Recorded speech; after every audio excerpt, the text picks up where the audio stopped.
Assalamualaikum warahmatullahi wabarakatuh. Alhamdulillahirrabbilalamin. Kita panjatkan puji dan syukur kehadirat Allah Subhanahu wa Ta'ala dengan berucap Alhamdulillahirrabbilalamin atas segala kurnianya kepada kita sekalian, sehingga pada kesempatan ini saya dapat melakukan proses penjelasan mata kuliah manajemen operasional lewat perekaman video ini. Kemudian salawat dan salam senantiasa kita ucapkan kepada Nabi besar Muhammad SAW dengan bersalawat Allahumma salli ala sayyidina Muhammad wa ala alihi wa barik wasallam. Oke. Pada kesempatan ini saya mau melakukan perekaman atas penjelasan mata kuliah kita, yaitu manajemen operasional pada pertemuan pertama.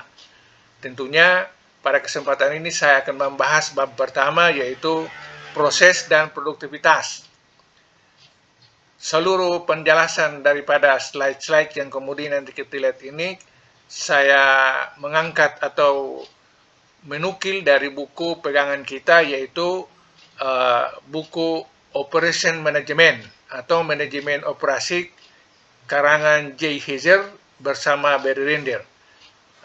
Perlu diketahui bahwa buku ini ada dua, yaitu buku 1 dan buku 2. Buku 1 untuk sementara saya gunakan dalam pembelajaran ini, kemudian buku 2 pada kesempatan lain. Oke, kembali bahwa bab 1 ini kita bahas terkait dengan proses dan produktivitas, di mana akan kita kaji topik-topiknya. Cukup banyak sekali, padat sekali topiknya yang terkait dengan bab operasi dan produktivitas ini. Kita lihat garis-garis besarnya. Profil perusahaan global, dalam hal ini Hard Rock Cafe. Kemudian, apakah yang dimaksud dengan manajemen operasi? Pengorganisasian untuk menghasilkan barang dan jasa. Mengapa kita mempelajari MO? Apakah yang dilakukan oleh manajer operasi? Bagaimana buku ini disusun? Warisan manajemen operasi. Kegiatan operasi dalam sektor jasa. Kemudian perbedaan barang dan jasa. Kemudian perkembangan bidang jasa. Imbalan di bidang jasa. Tren baru yang menarik di bidang MO atau manajemen operasional. Kemudian tantangan dalam produktivitas, pengukuran produktivitas, variabel produktivitas dan sektor jasa, lalu tantangan pada tanggung jawab sosial. Tentunya ada topik tambahan lagi di belakang yang terakhir, yaitu ringkasan dengan istilah-istilah terkait dengan topik-topik ini. Oke, kita beralih ke halaman berikut. Nah, seusai kita mengkaji bab 1 ini, maka diharapkan kepada para mahasiswa dalam hal ini mahasiswa di kelas pembelajaran saya, untuk 1, dapat mengidentifikasi atau mendefinisikan produktivitas dan produksi dan produktivitas, kemudian manajemen operasi disingkat MO, lalu bisa juga mengidentifikasi atau mendefinisikan apa yang dilakukan oleh manajer operasional, kemudian jasa. Yang kedua, para mahasiswa juga setelah mengkaji buku ini atau mendengar mata kuliah ini, bisa menguraikan atau menjelaskan terkait dengan sejarah singkat manajemen operasional, peluang karir di bidang manajemen operasional, masa depan manajemen operasi, dan pengukuran produktivitas. Nah, itu adalah bagian yang kemudian kita menjadi beban pembelajaran kita pada kesempatan kali ini. Oke, kita beralih ke slide berikut. Ya, kita memulai daripada manajemen operasi Hard Rock Cafe. Nah, di sini kalau pada buku pegangan kita ada cerita panjang terkait dengan praktek manajemen operasional pada usaha Hard Rock Cafe. Akan tetapi saya tidak menceritakan ulang secara detail secara lengkap karena banyak gambar, banyak penjelasan dan seterusnya, ceritanya cerita empiris lapangan semua, tetapi pada intinya bahwa MO adalah disiplin ilmu yang diterapkan di restoran seperti Hard Rock Cafe maupun pabrik lain seperti Sony, Ford, dan Maytag. Saya ulangi, MO adalah disiplin ilmu yang diterapkan di restoran seperti Hard Rock Cafe maupun pabrik lain seperti Sony, Ford, dan Maytag. Teknik MO diterapkan di seluruh dunia pada seluruh usaha produk, baik di kantor, gudang, restoran, pusat pembelanjaan, maupun pabrik. Oke, selanjutnya. Nah, ini gambaran profil Hard Rock Cafe. Ini saya mengutip daripada Google Picture terkait dengan gambar-gambar daripada Hard Rock Cafe. Walaupun tidak ada penjelasan, tapi di sini bisa dapat kita pahami bahwa Hard Rock Cafe ini benar-benar mempraktekkan manajemen personal. Bukan sekedar menyajikan sajian-sajian makanan, tetapi juga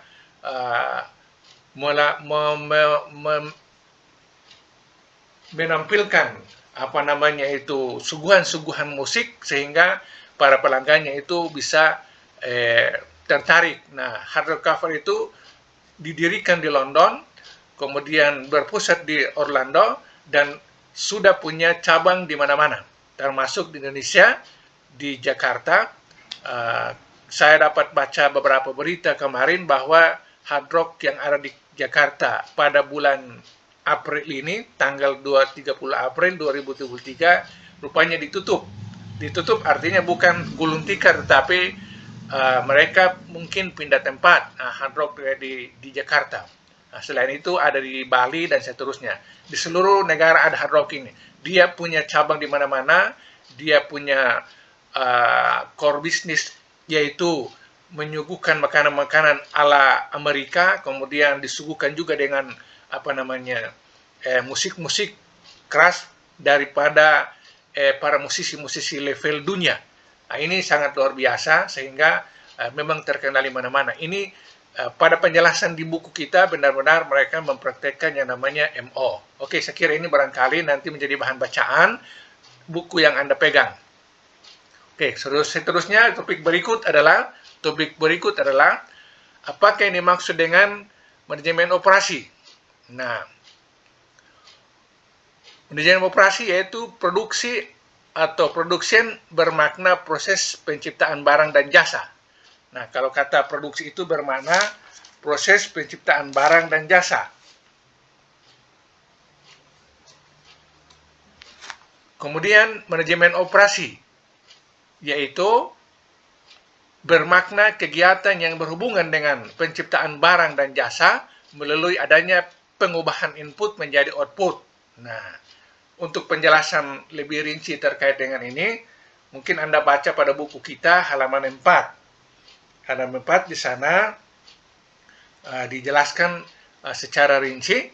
Pada video ini saya menyampaikan pikiran pokoknya saja atau intinya saja daripada pembahasannya itu, yaitu bahwa yang dimaksud dengan manajemen operasi yaitu manajemen operasi bermakna kegiatan yang berhubungan dengan penciptaan barang dan jasa melalui adanya pengubahan input menjadi output.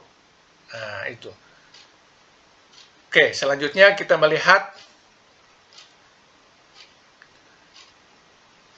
halaman berikut, yaitu pengorganisasian untuk menghasilkan barang dan jasa. Nah, 3 fungsi keorganisasian yang dijalankan untuk menghasilkan barang dan jasa, yaitu fungsi pemasaran, fungsi produksi atau operasi, dan fungsi keuangan atau akuntansi. Nah, di sini jadi topiknya adalah pengorganisasian untuk menghasilkan barang dan jasa, artinya ada bagian-bagian yang terorganisir dalam rangka bersama-sama bekerja untuk menghasilkan barang dan jasa, yaitu di sini ada bagian pemasaran atau fungsi pemasaran, kemudian fungsi produksi atau operasi, dan fungsi keuangan, akuntansi. Nah, ini sekali lagi saya simpan halaman di sini, halaman 5, penjelasan panjangnya barangkali Anda baca di sana. Kemudian berikut bagan organisasi untuk 2 perusahaan jasa dan 1 perusahaan manufaktur. A. Bank, B. Perusahaan penerbangan, dan C. Perusahaan manufaktur. Kemudian berikut ini akan kita lihat perbedaan-perbedaan daripada 3 macam jenis usaha ini. Ada perbankan, kemudian perusahaan penerbangan, kemudian perusahaan manufaktur. Itu bagaimana menerapkan 3 fungsi di atas, yaitu fungsi pemasaran, produksi, dan keuangan atau akuntansi. Nah, berikut ini. Pertama, misalnya pada perusahaan perbankan, kita bisa dapat melihat di dalam perusahaan, bukan perbankan, bank komersial, perusahaan bank komersial, kita bisa melihat bahwa di dalam organisasinya itu ada bagian operasi, kemudian ada bagian keuangan, kemudian ada bagian pemasaran. Bagian operasi itu ada pekerjaan-pekerjaan terkait dengan penjadwalan kasir, kemudian clearing check, kemudian penagihan, kemudian proses transaksi, desain tata letak ataupun fasilitas, kemudian operasi ruang besi, kemudian perawatan dan keamanan. Ini masuk kategori bagian fungsi operasional, fungsi operasi. Lalu di dalam perbankan itu juga tentunya ada bagian keuangan, itu pekerjaannya itu terkait dengan atau fungsinya itu terkait dengan investasi, sekuritas, real estate, lalu ada akuntansi dan auditing. Nah, akuntansi untuk proses pencatatan, auditing untuk misalnya pemeriksaan dan seterusnya. Kemudian ada bagian pemasaran, yaitu yang tugasnya adalah melakukan analisis terkait dengan pinjaman, kemudian komersil, industri, keuangan, pribadi, hipotek. Nah, jadi pinjaman yang terkait dengan pinjaman komersil, kemudian industri, keuangan, pribadi, hipotek, ini masuk sebagai fungsi daripada pemasaran.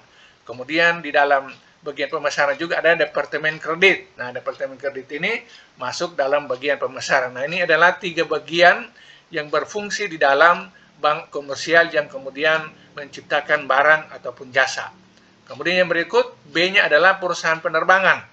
Ada operasi, ada juga bagian keuangan akuntansi, kemudian ada pemasaran.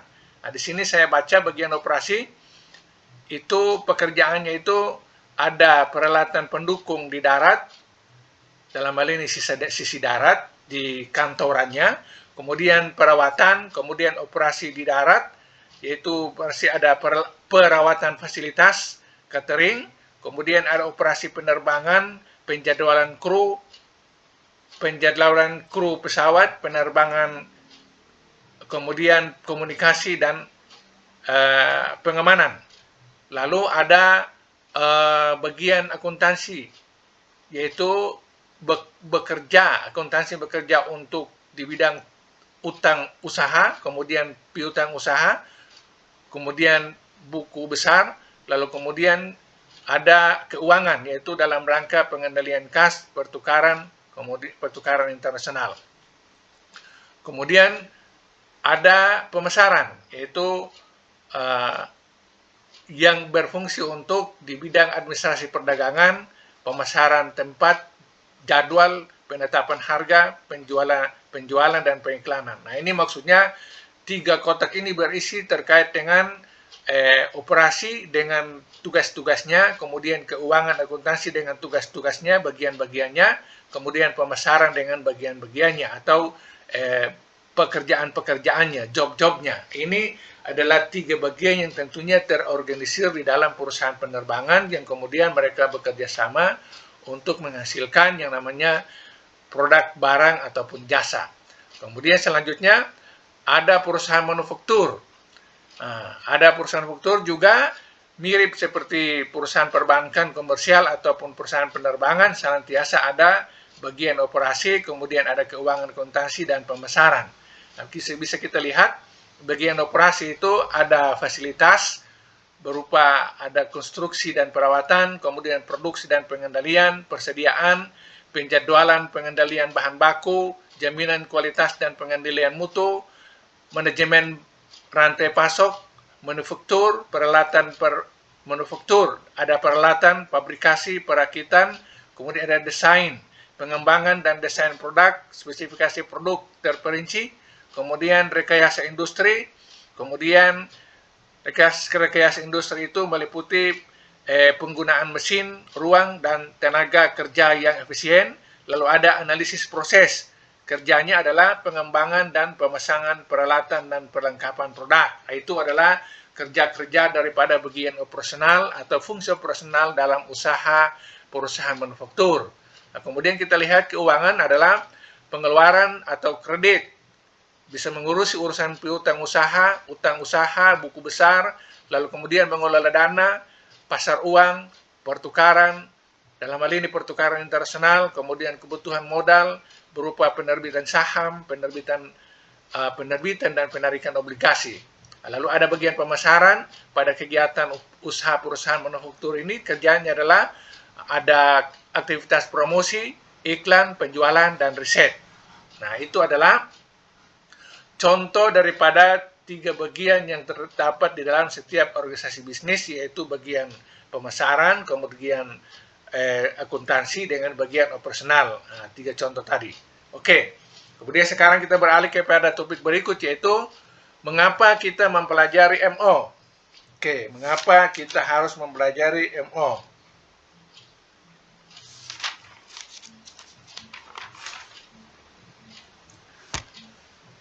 Ada 4 alasan kita mempelajari manajemen operasional. Barangkali secara terinci bisa dapat Anda pahami atau Anda pelajari pada halaman 5 buku kita. Nah, namun di sini saya secara garis besarnya saja bahwa ada 4 alasan kita bisa mempelajari yang namanya manajemen operasional. Yang pertama, MO adalah satu dari 3 fungsi utama sebuah organisasi dan secara utuh berhubungan dengan semua fungsi bisnis lainnya. Nah, itu yang tadi kita sebutkan tadi itu. Jadi ada pemasaran, ada keuangan atau akuntansi, kemudian ada bagian operasional. Itu masing-masing adalah merupakan bagian daripada organisasi bisnis dan seterusnya. Kemudian alasan kedua adalah belajar MO untuk mengetahui bagaimana barang dan jasa diproduksi. Nah, ada fungsi produksi dan rumah tangga produksi. Nah, kita dapat memahami dari mempelajari MO terkait dengan fungsi-fungsi produksi. Nah, sebentar kita akan melihat bagian yang membahas terkait dengan fungsi produksi.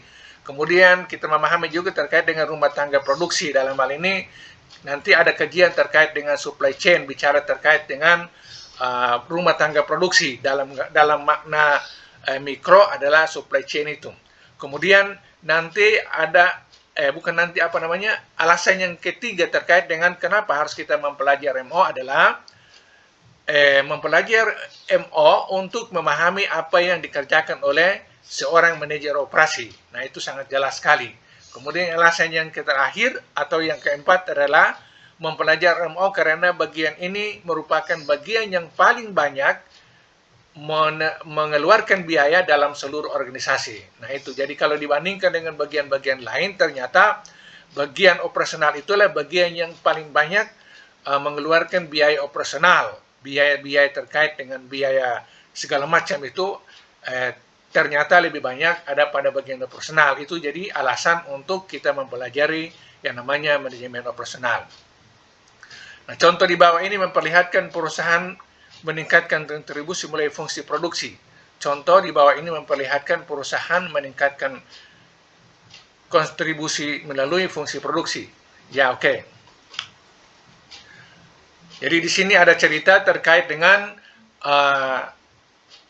ada peluang untuk meningkatkan produktivitas, bisa dengan alasan pemasaran, bisa dengan alasan akuntansi atau keuangan, juga bisa ditingkatkan produktivitas itu dengan alasan operasional atau dengan pendekatan. Boleh diganti dengan kata pendekatan. Bisa dengan pendekatan pemasaran, keuangan, atau bisa dengan pendekatan operasional sehingga dapat meningkatkan keuntungan perusahaan. Nah, kita baca di sini Fisher Technology, disingkat FT, adalah perusahaan kecil yang harus menggandakan kontribusi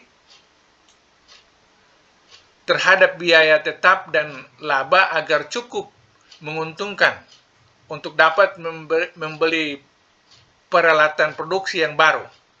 pihak manajemen telah memutuskan jika perusahaan tidak dapat meningkatkan kontribusinya, maka bank tidak akan memberikan pinjaman dan peralatan tidak dapat dibeli.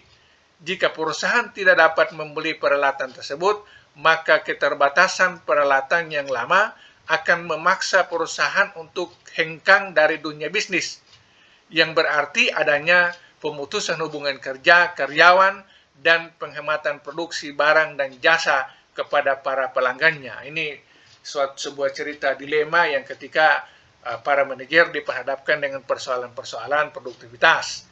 Nah ini, jadi ada peralatan usang, ada peralatan baru, harus bagaimana cara untuk mendapatkannya.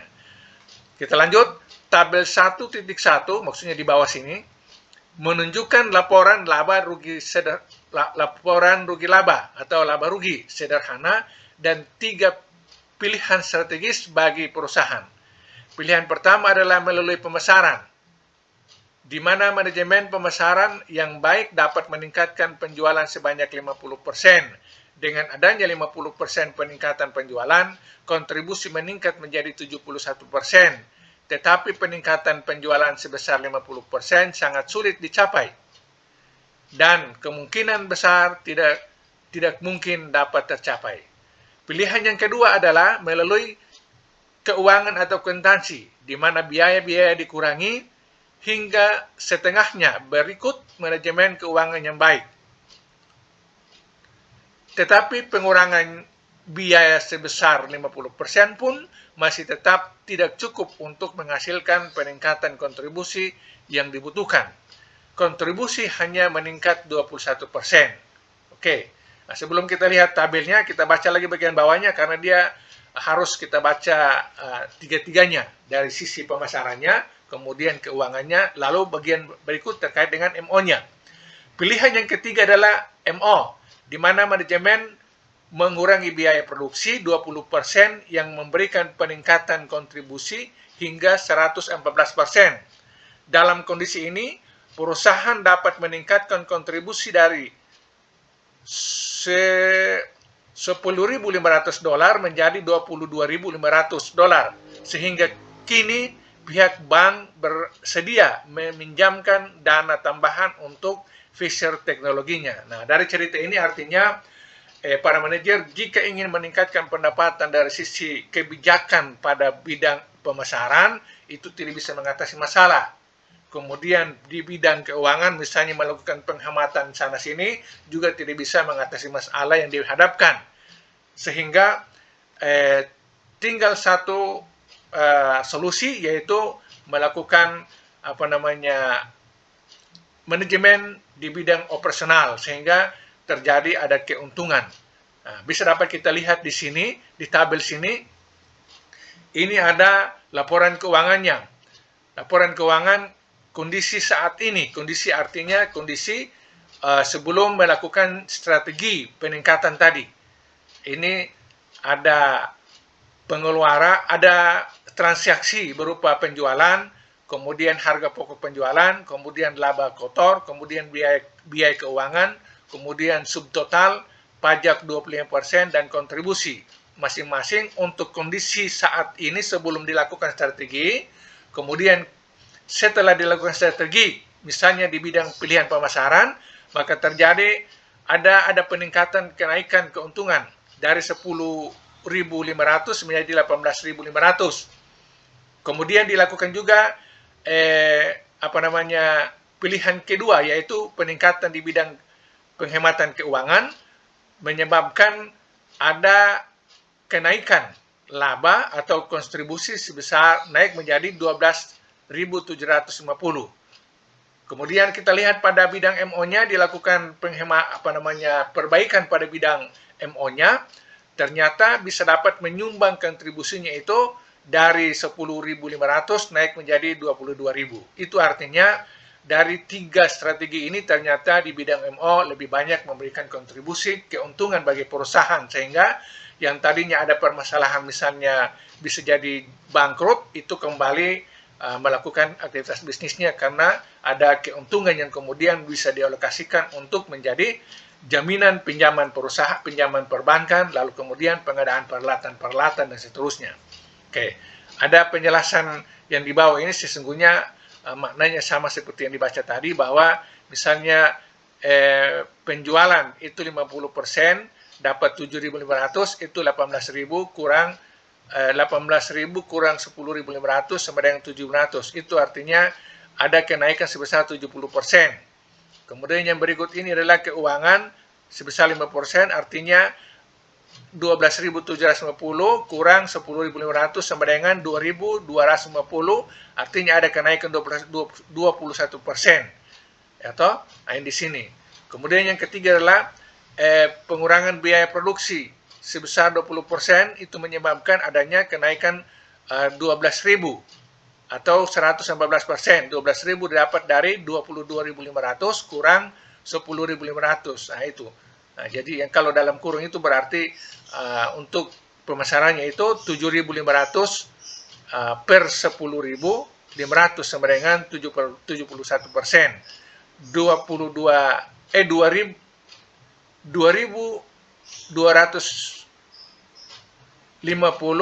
per 10.500 sama dengan 21%. Kemudian 12.000 per 10.500 sama dengan 114%. Nah, itu adalah perbandingan presentasinya. Kontribusi terhadap biaya tetap tidak termasuk biaya keuangan dan laba. Nah, itu saya kira contoh ini sudah bisa dapat kita jelaskan.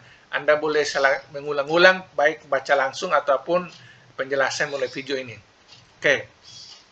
Kemudian yang berikut, topik yang berikut adalah yang dilakukan oleh manajer operasi. Semua manajer menerapkan fungsi manajemen yang yakni perencanaan, pengorganisasian, pengaturan karyawan, kemudian pengarahan dan pengendalian untuk mencapai tujuan. Nah itu jadi maksudnya adalah semua manajemen atau manajer, apakah pada bidang keuangan, bidang pemasaran, bidang SDM-nya, ataupun pada bidang operasional, senantiasa menerapkan yang namanya fungsi-fungsi manajerial, fungsi manajemen. Itu mulai daripada tentunya istilah planning, kemudian organization, kemudian ada di sini ada pengaturan karyawan atau pengendalian, kemudian pengarahan dan seterusnya. Itu semua tetap merupakan fungsi manajerial yang kemudian dipraktekkan pada semua fungsi manajemen dalam sebuah usaha. Lebih tegas lagi terkait dengan manajemen operasional, bahwa para manajer operasi menggunakan fungsi manajemen dalam menerapkan 10 keputusan di bidang MO. Nah itu. Jadi fungsi manajemen yang kemudian digunakan oleh para manajer di dalam aktivitas khususnya kegiatan operasional, dalam hal ini para manajer operasi itu menerapkan fungsi itu ke dalam 10 keputusan di bidang MO. Apakah 10 keputusan itu? Kemudian kita akan lihat pada slide berikut. Ini 10 keputusan. Nah, kita akan melihat satu persatu apa yang dimaksudkan dengan 10 keputusan ini yang kemudian para manajer operasi menerapkan fungsi-fungsi manajemennya ke dalamnya, mulai daripada perencanaan, kemudian pengorganisasian, kemudian pengawasan, pengendalian, sampai kepada evaluasi dan seterusnya. Itu seluruhnya bertumpu kepada 10 keputusan manajemen operasional. Nah, di sini bisa kita lihat di manakah itu 10 keputusan manajemen operasional itu. Tentunya 10 keputusan manajemen operasional itu akan muncul pada setiap praktek pelaksanaan kegiatan operasional. Dan pada buku kita ini akan kita bahas itu. Misalnya 10 area keputusan. Keputusan terkait dengan desain dan produk dan jasa, itu nanti dibahas lebih rinci pada bab 5. Tentunya ada permasalahan terkait dengan keputusan di area desain produk dan jasa ini ada permasalahan tentunya, misalnya barang atau jasa apakah yang seharusnya kita tawarkan, bagaimana kita mendesain produk tersebut, itu akan dibahas pada bab 5 pada buku kita. Kemudian ada keputusan manajemen mutu. Manajemen mutu itu nanti dibahas pada bab 6, ada penunjang di bab 6 itu yaitu analisis statistiknya. Kemudian masalah yang timbul yang menjadi acuan untuk dilakukan pembahasan terkait dengan keputusan kedua, yaitu keputusan manajemen mutu, yaitu terkait dengan siapakah yang bertanggung jawab akan kualitas daripada barang atau produk, barang atau jasa itu. Kemudian bagaimana kita mendefinisikan kualitas. Nah, itu. Jadi, nanti pada bab 6 itu dikaji lebih mendalam terkait dengan bicara tentang manajemen mutu. Kemudian yang berikut terkait dengan 10 keputusan itu, keputusan yang ketiga yang senantiasa muncul dalam praktek manajemen operasional itu adalah keputusan terkait dengan desain proses dan kapasitas. Nah, desain proses kapasitas ini akan dikaji pada buku kita juga di bab 7. Bab 7 ada penunjangnya, yaitu perencanaan kapasitas. Perencanaan kapasitas itu akan dibahas pada bab 7 terkait dengan desain proses dan kapasitas. Tentunya permasalahan yang timbul adalah proses apakah yang dibutuhkan oleh produk ini dan berapa kapasitas yang tersedia. Kemudian peralatan dan teknologi apakah yang diperlukan dalam proses ini. Nah, ini pertanyaan yang kemudian akan dikaji secara ilmiah pada bab 7 untuk menjawab terkait dengan keputusan MO yang ketiga ini. Nah, kemudian keputusan yang keempat adalah bicara tentang lokasi. Itu akan dibahas pada bab 8. Ya toh? Para manajer dalam melaksanakan fungsinya tentunya berhubungan dengan masalah lokasi, maka di sana ada hal-hal permasalahan-permasalahan terkait dengan kegiatan lokasi. Itu secara teoritik kita akan bahas pada bab ke-8. Pertanyaan yang muncul menjadi acuan kajian di sana adalah, atau permasalahan yang muncul adalah, di mana sebaiknya kita menempatkan fasilitas. Berdasarkan kriteria apakah seharusnya kita mengambil keputusan lokasi. Nah, ini pertanyaan-pertanyaan ilmiah yang kemudian dibahas dengan detail pada bab 8. Kemudian keputusan yang ketiga, yang ke-1, 2, 3, 4, 5, yaitu desain tata letak. Dibahas pada bab 9. Permasalahan adalah bagaimana kita menyusun fasilitas. Seberapa besar fasilitas yang dibutuhkan untuk memenuhi rencana kita. Nah, itu akan dibahas di bab 9. Kemudian keputusan yang ke-6 adalah sumber daya manusia dan sistem kerja. Bagaimana kita menyediakan lingkungan kerja yang layak. Sejauh mana kita dapat berharap akan produktivitas karyawan kita. Itu akan dibahas pada bab 10 dengan ada penunjangnya juga, yaitu pada bab 10 itu, yaitu terkait dengan pengukuran kerja. Pengukuran kerja itu juga dibahas di dalam bab 7 ini sebagai bagian daripada kajian terkait dengan bab berapa tadi? Bab 10, yaitu terkait dengan sumber daya manusia dan sistem kerja. Oke, kemudian 10 keputusan yang berikut, yaitu yang ke-7 adalah manajemen rantai pasok atau supply chain. Nah, ini akan dibahas pada bab 11 dengan penunjangnya di bab 11 itu, yaitu e-komersial dan manajemen operasi. E-komersial dan manajemen operasi. Nah, e-komersial dan manajemen operasi adalah tambahan pembahasan pada bab 10 ini terkait dengan pembahasan sumber daya bab 11 maksud saya, minta maaf, yaitu terkait dengan manajemen rantai pasok. Nah, ada permasalahan yang timbul menjadi acuan pembahasannya adalah, haruskah kita membuat atau membeli saja komponen ini? Siapakah pemasok kita dan siapakah yang dapat menyatukan dalam program e-komersial kita? Nah, itu permasalahan yang muncul ketika misalnya kita melakukan pembahasan terkait dengan manajemen rantai pasok pada bab 11 dengan penunjang e-komersial dan rantai pasoknya. Kemudian area keputusan yang ke-8 adalah persediaan, perencanaan kebutuhan bahan, dan just in time. Itu akan dibahas pada bab 12, 14, dan 16. Dengan permasalahan, rumusan masalahnya adalah seberapa banyak persediaan setiap barang yang harus kita miliki, kemudian kapan seharusnya kita memesan kembali. Nah, lalu kemudian area keputusan yang berikut adalah penjadwalan jangka pendek dan menengah. Apakah kita lebih baik tetap mempertahankan karyawan di saat bisnis menurun? Pekerjaan apakah yang dapat kita lakukan setelah ini? Itu akan dibahas pada bab 13 dan 15. Lalu kemudian keputusan yang terakhir, 10 keputusan yang terakhir, yaitu perawatan. Dibahas pada bab 17 dengan rumusan permasalahan pembahasannya adalah siapakah yang bertanggung jawab akan perawatan. Kapankah kita melaksanakan perawatan? Itu saya kira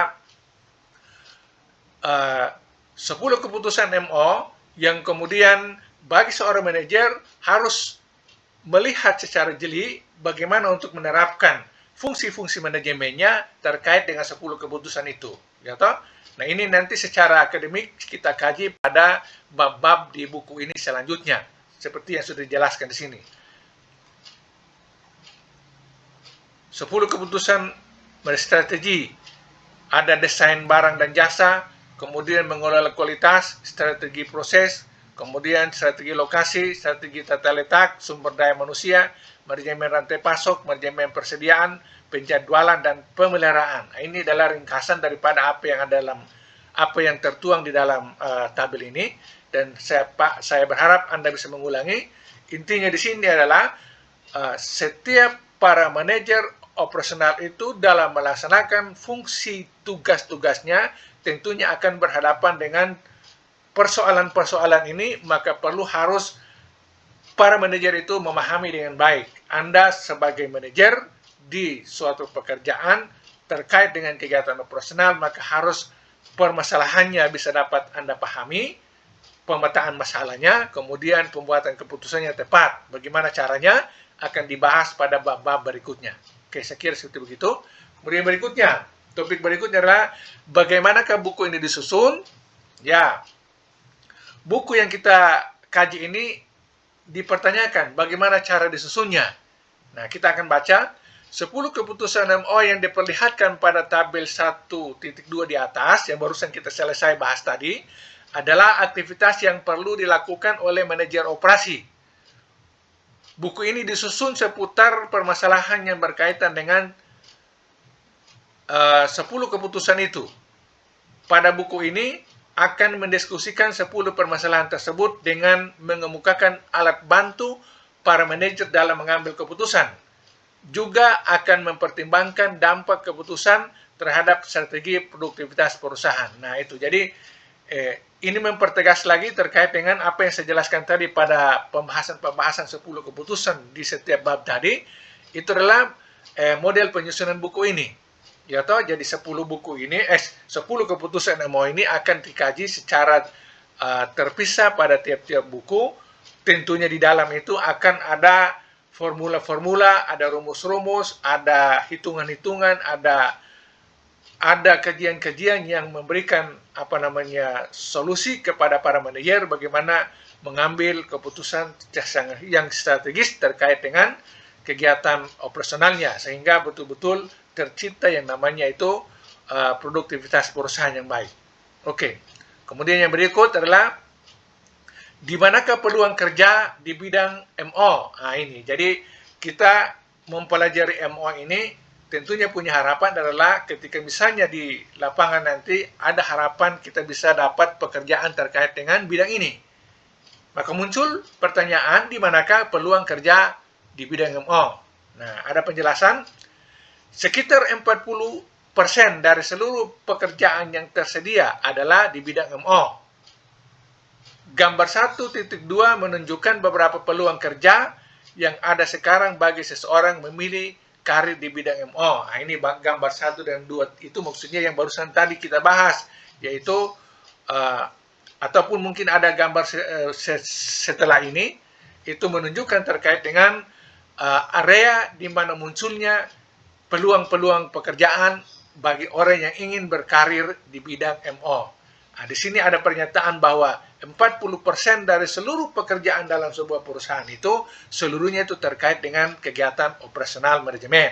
Oke. Karir MO berhubungan erat dengan berbagai bidang ilmu seperti akuntansi, seperti ilmu akuntansi, matematika, statistik, keuangan, teknologi, informasi, dan lain-lain. Artinya, orang-orang yang bekerja pada bidang MO itu tidak semata orang yang mempelajari manajemen operasional, bisa saja orang yang punya disiplin ilmu, misalnya akuntansi, matematik, statistik, keuangan, teknologi, informatika, dan lain-lain. Tentunya semua itu adalah job-job yang terdapat di dalam kegiatan operasional. Tentunya di sana membutuhkan yang namanya manajemen. Nah, Anda mempelajari ini terkait dengan bagaimana cara pengelolaannya. Ada karyawan yang memahami matematika, ada yang memahami statistik, keuangan, tetapi dari sisi manajemennya, orang yang mempelajari manajemenlah yang kemudian bisa melakukan pengendalian, pengawasan, pengorganisasian, pelaksanaan, diawali dengan perencanaan. Seperti begitu. Untuk lebih jelas terkait dengan pembahasan ini, silakan Anda merujuk ke buku kita halaman 8. Di sana pembahasannya lebih rinci. Kemudian kita seterusnya, nah ini ada tadi yang disebutkan bahwa ada area-area yang di mana terdapat peluang para manajer atau orang-orang di bidang operasional itu bisa melakukan kegiatan, berkarir di sana. Nah, misalnya manajer pabrik, ya orang-orang yang bekerja di pabrik itu bisa punya peluang untuk meningkatkan prestasi dan prestisi mereka sehingga masuk sampai ke level menjadi manajer di bidang pabrik. Kemudian direktur pembelian, yaitu ada departemen pembelian di mana seluruh aktivitas jobnya itu terkait dengan kegiatan operasional. Di sana ada struktur organisasinya, tentunya dipimpin oleh direktur, namanya direktur pembelian. Itu adalah jabatan tertinggi di bidang pembelian, bisa menjadi peluang untuk orang berkarir merebut posisi direktur pembelian. Begitu pula ada manajemen mutu. Ya, bisa silakan Anda baca penjelasan di sini. Penjelasan yang di bawah ini sifatnya adalah cerita empiris di lapangan, tetapi yang perlu ditangkap adalah judul-judulnya ini, bahwa setiap perusahaan yang pada bagian operasionalnya itu ada jabatan-jabatan yang bisa menjadi target di mana orang di dalam itu bisa mengejar karir mereka untuk mendudukinya. Misalnya sih manajer mutu, kemudian konsultan perbaikan proses, lalu kemudian manajer dan perencanaan rantai pasok. Nah, tentunya semua jabatan-jabatan ini membutuhkan keahlian daripada para manajer, calon-calon manajer, para karyawan dan seterusnya, sehingga karir mereka itu bisa mencapai ke puncak, yakni menjadi manajer di bidang operasional. Silakan baca. Kemudian yang berikut, asal-usul manajemen operasi, atau tadi garis besar tadi kita sebut dengan istilah warisan manajemen operasi, tapi di sini diganti menjadi asal-usul manajemen operasi. Nah, oke. Bidang operasi,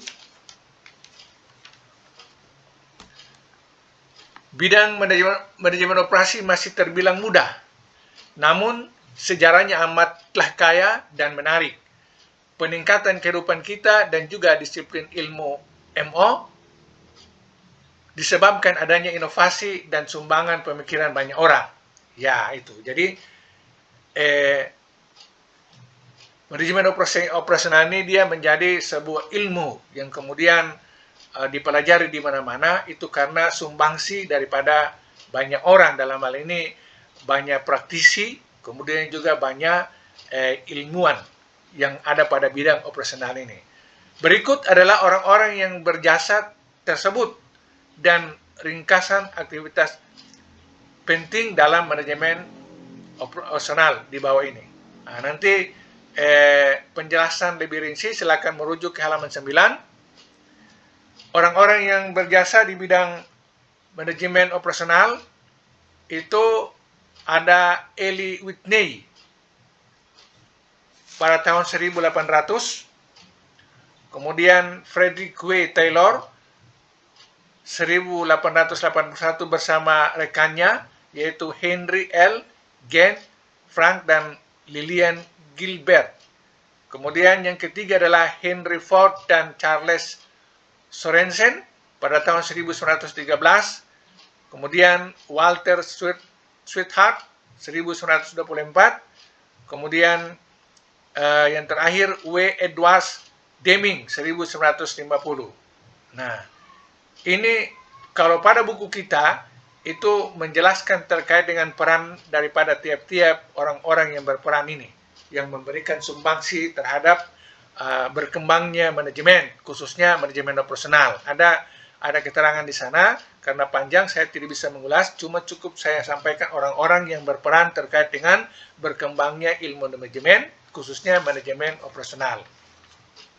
Namun di bawah sini kita bisa melihat ada pemaparan lebih rinci, itu bahwa manajemen di bidang produksi atau operasional itu ada dekade atau perkembangan awal, itu para ahlinya itu berfokus kepada biaya. Itu antara tahun 1976 sampai tahun 1980. Ini ada para ahlinya semua, bisa dapat dibaca di sini. Itu mereka dalam mengemukakan pandangan-pandangan atau teori-teori mereka terkait dengan kegiatan produksi operasional itu berfokus kepada biaya. Biaya, artinya semua aktivitas itu berbasis kepada kajian analisis biaya. Seperti tadi yang pernah kita lakukan untuk satu kasus tadi. Kemudian perkembangan berikut, para ahli pada zaman tahun 1980-an, mereka sudah beralih fokus daripada pandangan biaya terhadap kepada pandangan peningkatan mutu pada kegiatan manajemen. Ini ada beberapa ahli dengan masa tahunnya di sini bisa dapat dibaca. Mereka lebih berfokus terkait dengan sumbangsi pemikiran mereka dari sisi praktik ataupun sisi akademik, bahwa pelaksanaan kegiatan operasional itu harus bertumpu kepada pendekatan mutu, kualitas daripada aktivitas proses di dalam kegiatan produksi. Kemudian perkembangan selanjutnya yaitu penyelarasan sesuai dengan kebutuhan, fokus pada customization, itu pada tahun 1995 sampai 2010, bahkan sampai sekarang. Itu seluruh fokus kegiatan operasional terutama itu mengarah kepada fokus kepada kebutuhan pelanggan, customize produk massal, tetapi berdasarkan kepada riset lapangan terhadap kebutuhan daripada calon-calon pelanggan ataupun pelanggan-pelanggan mereka. Itu seluruh kegiatan produk itu bertumbuh kepada itu. Berapapun banyak, kualitas apapun harus menyesuaikan dengan keinginan daripada para customer atau para pelanggan dan seterusnya. Ini adalah masa estafet atau masa peralihan daripada fokus manajemen di awal perkembangan, berfokus kepada biaya, kemudian kepada mutu, dan terakhir berfokus kepada kegiatan desain produk itu lebih kepada mementingkan kepentingan daripada para pelanggan. Itu bisa dapat dibaca di sini. Oke, kemudian yang berikut, kegiatan operasi dalam sektor jasa. Ya, oke, kegiatan operasi dalam sektor jasa. Kegiatan ekonomi yang biasanya menghasilkan barang yang tidak nyata seperti pendidikan, hiburan, penginapan, pemerintahan, pelayanan, keuangan, dan kesehatan. Itulah yang disebut dengan kegiatan operasi dalam sektor jasa. Saya ulangi, yang dimaksud dengan kegiatan di sektor jasa adalah kegiatan ekonomi yang biasanya menghasilkan barang yang tidak nyata.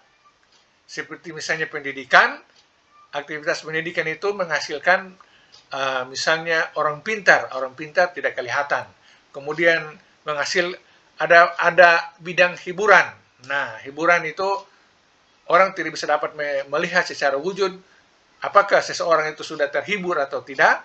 Kemudian penginapan, pemerintahan, pelayanan keuangan, dan seterusnya itu adalah merupakan jasa, produk kegiatan-kegiatan bisnis di bidang jasa. Oke. Lebih lanjut kita melihat perbedaan antara produk dan jasa. Mari kita kaji beberapa perbedaan antara produk dan jasa. Nah, sebelum kita melihat di bawah sini, silakan Anda merujuk ke halaman 12. Di sana penjelasan terkait dengan perbedaan antara produk dan jasa secara terperinci. Di sini kita cukup melihat secara garis-garis besarnya saja. Sementara garis-garis kecilnya atau rinciannya itu Anda bisa mengakses pada halaman 12 buku pegangan kita.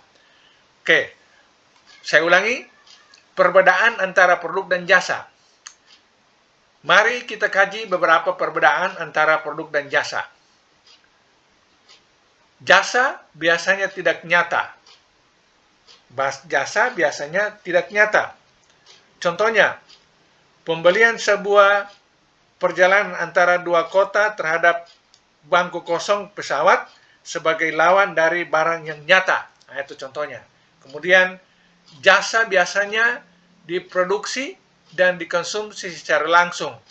Tidak ada persediaan. Artinya jasa itu begitu diproduk dan langsung dikonsumsi. Tidak ada istilah persediaan. Tidak ada penumpukan yang namanya persediaan terkait dengan jasa.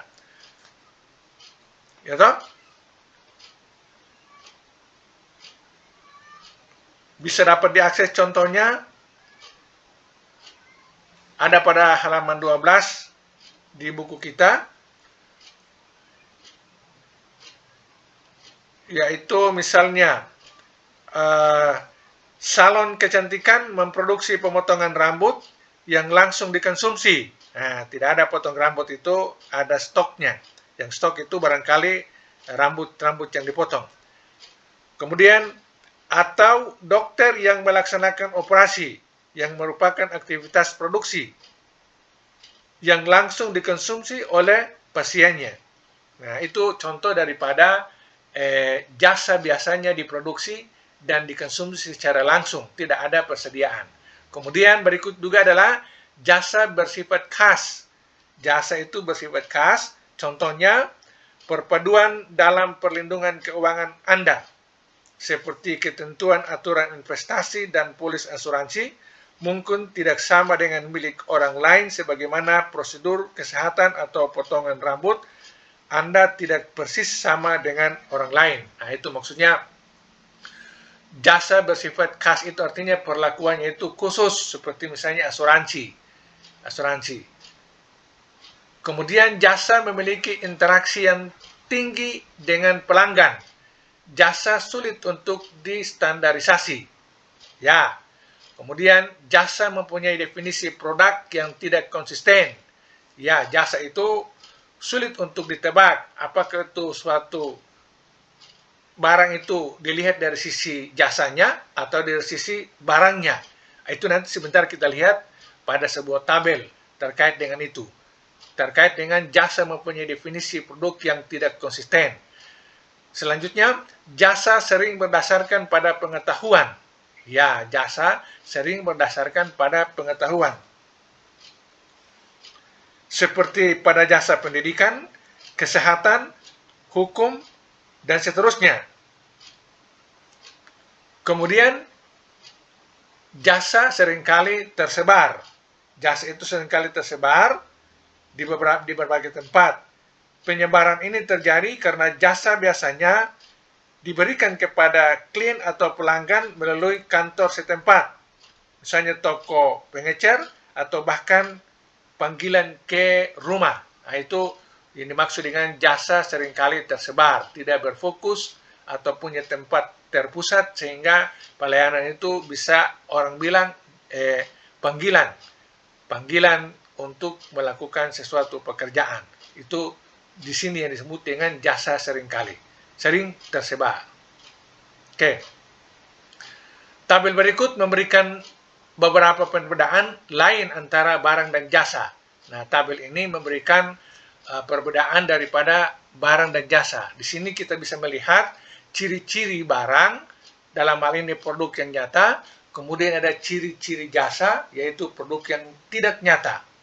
Nah, pertama produk yang nyata. Barang dapat dijual kembali, barang dapat dijadikan persediaan,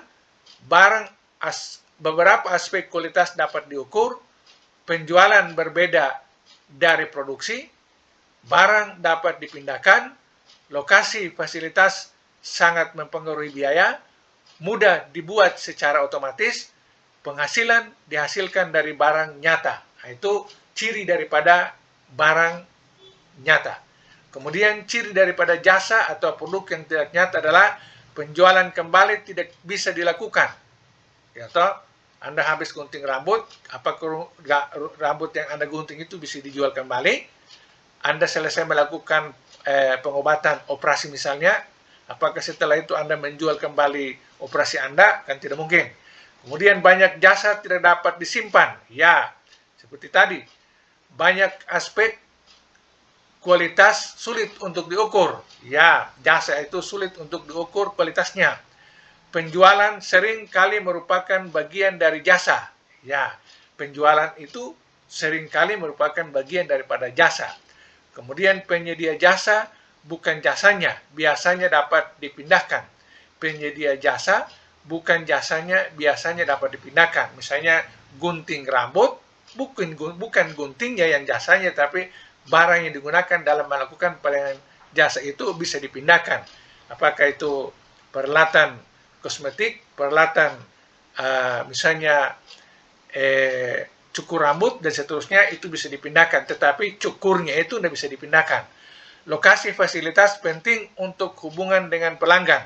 Lokasi fasilitas penting untuk hubungan dengan pelanggan. Ya, itu salah satu ciri daripada produk nyata. Itu mirip dengan produk yang tidak nyata, mirip juga dengan produk yang nyata tadi, membutuhkan tempat.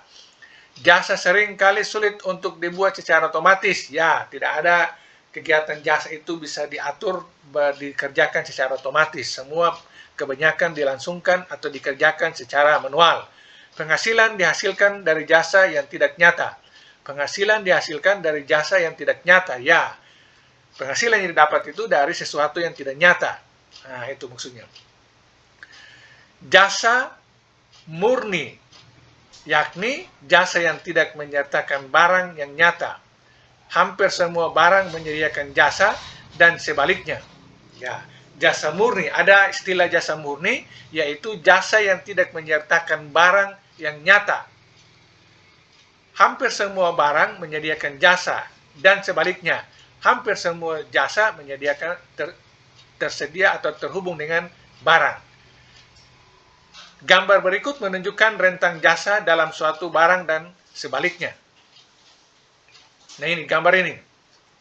Bisa kita melihat di sini, bisa membayangkan di sini adalah barang ataupun jasa yang memiliki dua sisi. Misalnya mobil, ada sisi barangnya, ada juga sisi jasanya. Tinggal kita melihat presentasinya. Misalnya sisi sebagai barang, presentasinya itu hampir 100%, sementara sebagai jasa presentasinya hanya di bawah 25%. Begitu pula komputer sebagai barang, presentasinya itu di bawah 100%, tetapi sebagai jasa, komputer sebagai jasa, pelayanan jasa itu hampir mendekati 25%. Begitu pula misalnya karpet yang dipasang, karpet di masjid, di rumah, di macam-macam, itu sebagai barang itu hampir mendekati 75%, tetapi sebagai jasa itu di bawah 50%. Nah, kalau makanan cepat saji, itu ada sisi barang itu 50%, sementara sebagai jasa itu sebanyak 50% juga. Kemudian restoran, kemudian perawatan di rumah sakit, agen periklanan manajemen investasi, jasa konsultan atau pengejaran, itu masing-masing dilihat dari sisi sebagai jasa berapa persen, dan juga bisa dilihat sebagai barang berapa persen. Nah, kita mengambil contoh misalnya konseling. Konseling ini tidak ada barangnya, jadi dia hanya bersifat jasa. Ini barangkali yang disebut dengan jasa murni. Nah, jasa murni, ya toh. Nah, kalau secara teoritis tidak ada barang yang barang murni, pasti ada unsur jasanya. Nah, contohnya mobil. Mobil itu ada bidang jasanya, yaitu mungkin jasa untuk memindahkan barang dan orang dari satu titik ke titik yang lain. Nah, tapi dia adalah barang. Oke, ini adalah perbandingan yang tadi pernyataan saya kembali ke tadi, pernyataan bahwa hampir semua barang menyediakan jasa dan sebaliknya, yaitu hampir semua jasa menyediakan fungsi barangnya. Nah, itu bisa dapat kita lihat di sini. Oke. Kita beralih kepada slide berikut, yaitu pertumbuhan jasa. Ya, pertumbuhan jasa. Oke. Untuk penjelasan lebih rinci terkait dengan topik pertumbuhan jasa, silakan akses ke halaman 13. Saya mengutip pernyataan penting saja bahwa dewasa ini jasa merupakan sektor ekonomi terbesar pada masyarakat maju. Oke, penjelasan sebelum dan sesudahnya itu bisa Anda melihat di sana. Ini ada data dari tren perkembangan jasa dan non jasa. Nah, misalnya di sini ada tenaga kerja di Amerika. Pada saham itu ada presentasinya mulai dari tahun 1850, 1875, 1900, 1925, 1950, 1975 sampai tahun 2000. Kemudian ada presentasi dari 10 sampai 100, bisa dilihat di sini. Nah, kalau manufaktur itu sampai tahun 1975 dia masih menanjak, tetapi ketika memasuki tahun 2000 itu sudah menurun sahamnya di penjualan sahamnya sudah menurun. Begitu pula di bidang pertanian. Di tahun-tahun 1850 pertanian itu sektor yang paling banyak menelan investasi, sehingga di sana banyak sekali tercipta lapangan pekerjaan. Tetapi seiring dengan perjalanan waktu, kita lihat sesuai dengan perjalanan waktu sampai tahun 2000 sudah turun menjadi hampir nol. Itu pertanian. Nah, semuanya terbalik daripada jasa. Jasa ini di tahun 1850 itu masih 10%, artinya peluang pekerjaan terkait dengan jasa yang menyebabkan saham di bidang jasa itu di tahun-tahun awal sangat sedikit. Kemudian seiring dengan perjalanan waktu sampai tahun 2000 bahkan sekarang itu semakin meningkat investasi saham di bidang jasa itu. Ya toh, nah jasa itu seperti yang kita sebutkan tadi banyak sekali, yaitu ada hiburan, ada angkutan, ada macam-macam tadi, itu menelan investasi yang sangat tinggi. Nah, hal ini terjadi di Amerika, sebenarnya bukan Amerika saja. Saat ini di seluruh negara mengalami hal yang sama, termasuk Indonesia. Jasalah yang menyediakan banyak pekerjaan untuk misalnya para pencari kerja di mana-mana. Kemudian di sini terkait dengan sumbangsi daripada sektor barang, sektor jasa itu terhadap GDP. Penerimaan GDP, pendapatan domestik suatu pemerintah yang diperoleh daripada pendapatan pajak dari jasa itu bisa dapat dilihat di sini. Ini tahun 1970 yang kotak biru, kemudian tahun 2000 kotak bulat merah sama bulat biru. Nah, itu ada presentasinya. Itu Amerika Serikat 1970 itu mencapai hampir 60%. Kalau sudah 2000 sudah mencapai hampir 80%. Kemudian Kanada pada tahun 1970 itu ada pada posisi sama dengan Amerika. Kemudian tahun 2000 itu ada pada posisi ada di bawah Amerika, yaitu ada di antara 70% penerimaan GDP-nya.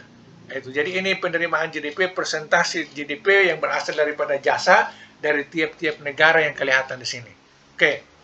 Kemudian yang berikut di bawah ini, perusahaan dan persentase tenaga kerja di sektor jasa ditunjukkan pada tabel di samping ini.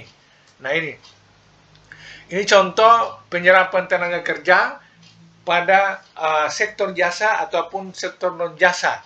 Bisa secara singkat dapat dilihat, silakan Anda baca di sini. Sektor jasa itu ada mulai dari jasa profesi, pendidikan, hukum, kesehatan, dan seterusnya sampai di bawah sampai sini. Ini contoh di beberapa wilayah.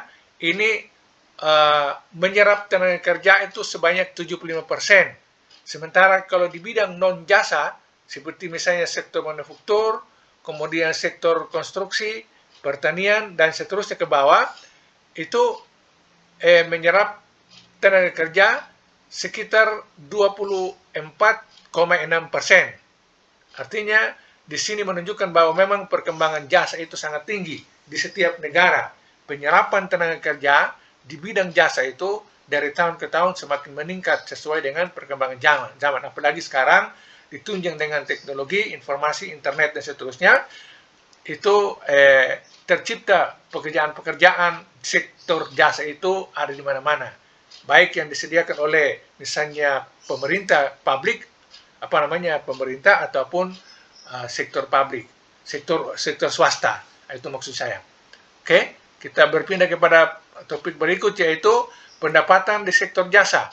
Nah, kembali kayak tadi lagi bahwa sesungguhnya sektor jasa itu adalah terkait dengan peluang-peluang pekerjaan tadi. Maka di sini kita melihat bahwa pendapatan di sektor jasa itu bisa berasal daripada pariwisata. Ya toh?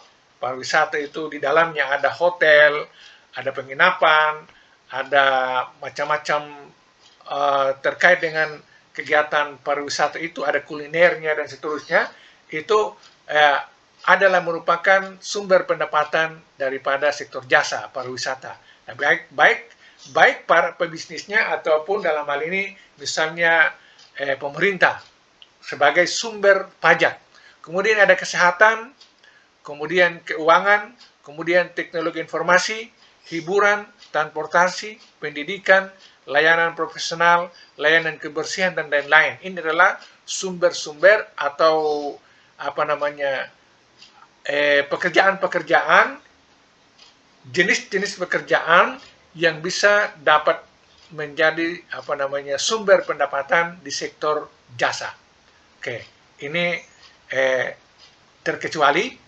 ini sumbernya adalah terkecuali dari buku yang kita pegang, yaitu saya sengaja mengambil dari sumber ChatGPT. Nah, hari ini lagi tren yang namanya ChatGPT, maka saya mencoba mengambil contoh daripada pendapatan di sektor jasa ini dari ChatGPT. Memang jawabannya sangat panjang, tetapi saya mengambil intinya saja, karena ini gampang dipahami, misalnya pariwisata, kesehatan, keuangan, dan seterusnya. Oke, kita beralih kepada topik berikut, yaitu tren baru yang menarik di bidang MO. Ya, tren baru yang menarik di bidang MO.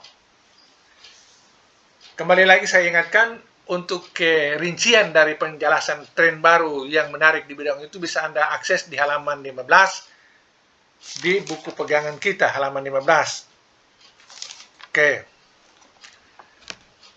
Ada penjelasan di sana, saya mengambil intisarinya saja, bahwa panduan tentang arah atau tren dari MO dapat dilihat pada gambar berikut ini. Nah, ada penjelasan. Saya barangkali membaca penjelasannya, yaitu bahwa satu alasan MO menjadi ilmu yang menarik adalah ilmu ini selalu dihadapkan pada kondisi yang selalu berubah, baik pendekatan maupun hasil dari 10 keputusan MO seperti pada pembahasan sebelumnya. Sangat mungkin untuk berubah. Kedinamisan ini terjadi karena adanya berbagai macam tekanan dari globalisasi perdagangan dunia, juga perpindahan ide, produk, dan uang dengan kecepatan yang sangat tinggi. Nah itu. Kemudian panduan yang sekarang diambil oleh MO, di mana dulu berada dan hendak menuju kemana, bisa dapat kita rujuk pada tampilan di bawah ini. Sekarang kita akan mengenal beberapa tantangan yang ditunjukkan pada tampilan di bawah ini, atau kalau di buku gambar 6. Saya sengaja tidak menyebutkan gambar keberapa, Karena namanya PowerPoint tidak perlu harus sampai rinci, cukup menampilkan kontennya saja. Nah, di sini kita bisa melihat bahwa tren itu kalau bahasa sederhananya adalah kecenderungan untuk dia berkembang ke depan. Nah, tren baru yang akan menarik di bidang MO. Itu misalnya di sini dulu itu para manajer berfokus pada fokus lokal dan nasional, ya toh. Nah, sekarang tidak bisa lagi, harus berfokus kepada global. Maka dia harus melakukan misalnya penekanan biaya rendah, komunikasi global yang andal, dan jaringan transportasi. Ya, untuk bersaing di tingkat global, maka perlu harus melakukan akselerasi di bidang penekanan biaya untuk rendah, kemudian komunikasi global yang handal, dan seterusnya. Ini adalah apa-apa yang harus dipikirkan oleh seorang manajer terkait dengan fokus mereka. Tidak bisa lagi fokus lokal ataupun fokus domestik nasional, tetapi harus fokus global dengan pertimbangan biaya rendah, komunikasi global yang andal, dan jaringan transportasi. Kemudian jumlah pengiriman yang besar. Nah, dulu fokusnya adalah jadi mengirim produk itu dalam jumlah yang sangat massal, banyak. Sekarang harus berfokus kepada pengiriman yang sifatnya just in time. Ketika ada pesanan, seberapa banyak dengan kualitas tertentu baru diproduksi untuk dikirim tepat waktu. Nah, dengan penyebabnya atau di sini katakanlah dengan pertimbangan, ya boleh disebut dengan pertimbangan siklus produk yang singkat dan perlunya modal memberikan tekanan untuk mengurangi persediaan, yaitu kemudian pembelian dengan penawaran rendah sebagai kondisi dulu. Sekarang orang harus berpikir ke depan, yaitu kemitraan rantai pasok, perencanaan sumber daya perusahaan, dan e-komersial. Ya, saya ulangi, dulu berpikir pembelian dengan penawaran terendah, membeli bahan-bahan baku dan seterusnya dengan penawaran terendah, sehingga mencari sekian banyak ke supplier yang ada, cari-cari mana yang harganya rendah. Sekarang tidak bisa lagi. Kita harus membangun kemitraan dengan rantai pasok, terutama sumber daya, baik sumber daya alam ataupun sumber daya manusia. Kemudian juga ada pertimbangan e-komersial. Nah, itu e-komersial. Dalam hal ini misalnya menggunakan model sistem internet dalam rangka penjualan dan seterusnya. Ini muncul dengan pertimbangan atau dengan sebab penekanan kualitas membutuhkan pemasok yang terlibat dalam peningkatan produk, yaitu penekanan kualitas, artinya kualitas harus dibikin bagus, itu membutuhkan penyedia bahan baku itu harus sesuai dengan spesifikasi. Pertama harus tetap tersedia jumlahnya, bahan bakunya, kualitasnya, dan seterusnya, angkatnya, dan seterusnya, transportasinya, dan seterusnya. Kemudian pengembangan produk yang lama. Yang dulu, kalau zaman dulu pengembangan produk yang lama, maka sekarang orang berpikir sebagai sebuah tantangan bagi para manajer itu adalah pengembangan produk yang cepat, aliansi, desain yang bekerja sama, ya pengembangan produk yang cepat, apakah itu barang ataupun jasa. Biasa istilah kalau misalnya barang berupa misalnya kuliner, maka cepat saji dan seterusnya. Aliansi itu artinya ada misalnya kolaborasi, ya istilah sekarang kerjasama, kolaborasi antar para pengusaha itu sehingga betul-betul, atau bisa disebut juga dengan sistem outsourcing, ya toh, bukan lagi pengembangan produk yang lama tetapi dengan cara outsourcing. Misalnya ada sekian perusahaan bekerja sama untuk menciptakan sebuah produk, maka bagian-bagian daripada produk itu bisa diproyeksikan ke perusahaan-perusahaan itu untuk mereka saling menunjang. Kemudian desain yang bekerja sama, itu apa yang saya katakan tadi. Ini dengan mempertimbangkan atau sebabnya adalah siklus hidup yang lebih pendek, internet, komunikasi internasional yang cepat, desain dengan bantuan komputer, dan kerjasama internasional. Nah, ini maksudnya adalah potensi-potensi yang bisa menjadi pertimbangan sehingga para manajer bisa berpikir secara global di masa depan terkait dengan produk-produk barang dan jasa mereka. Kemudian yang berikut adalah produk yang distandarisasi. Itu harus berfokus, alih fokus kepada masa depannya adalah kustomisasi massal dengan penekanan pada mutu, yaitu produksi secara besar-besaran dengan berfokus kepada kepentingan dan kebutuhan para pelanggan. Ya, toh tidak lagi semata-mata berstandarisasi, tetapi sekarang harus sesuai dengan keinginan daripada para konsumen. Sebenarnya mengandung kata standarisasi juga adalah keinginan daripada konsumen, karena konsumen di sini bisa dilihat secara mikro, bisa juga dilihat secara makro. Makro itu bisa berbagai macam perilaku konsumen yang bisa dipertimbangkan. Kemudian pertimbangannya adalah pasar global yang berlimpah, bertambahnya proses produksi yang fleksibel. Nah itu.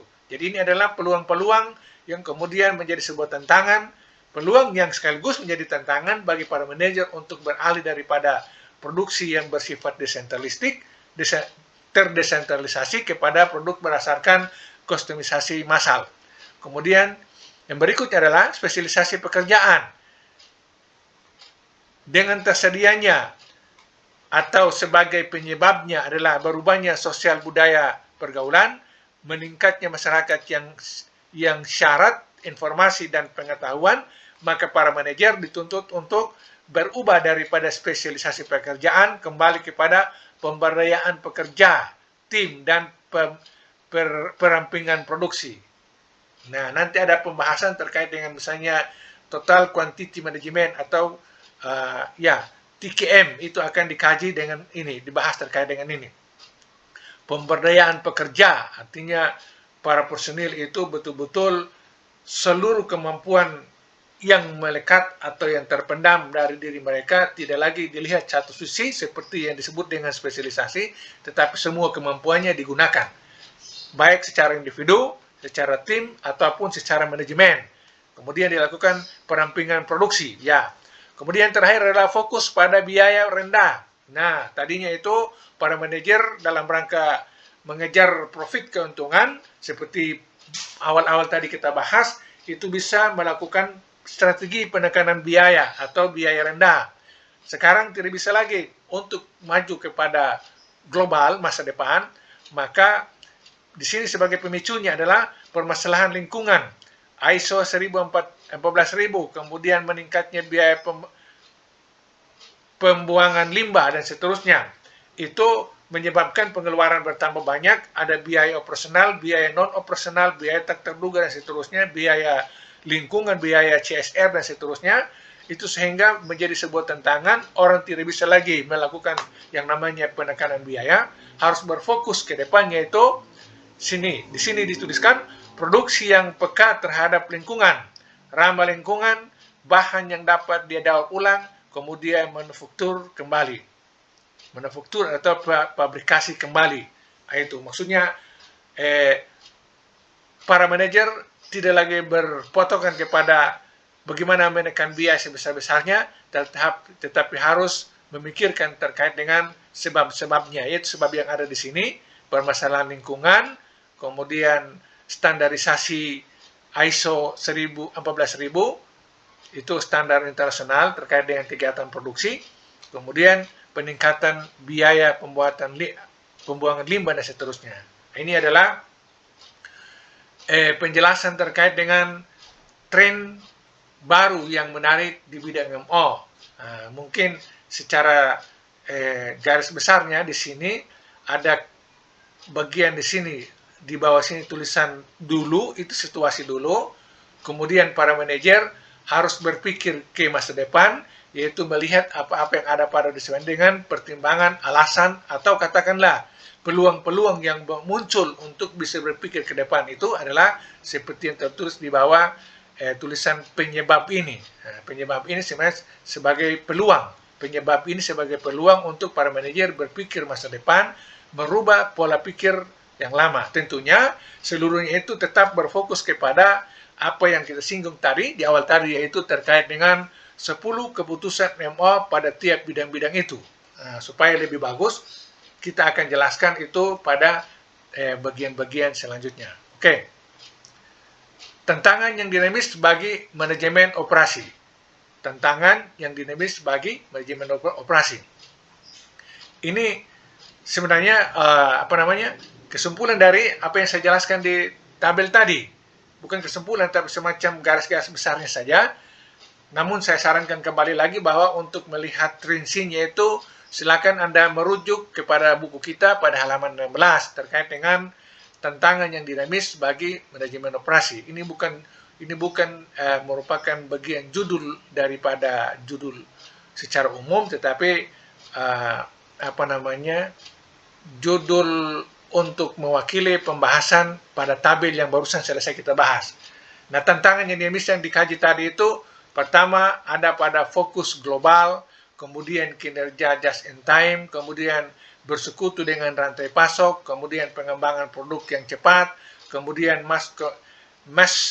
massal customization atau produk massal, kemudian pemberdayaan pekerja, kemudian produk yang peka terhadap lingkungan. Nah, itu sebenarnya ini kesimpulan sementara terkait dengan apa yang barusan kita bahas pada bagian ini saya perlihatkan kembali.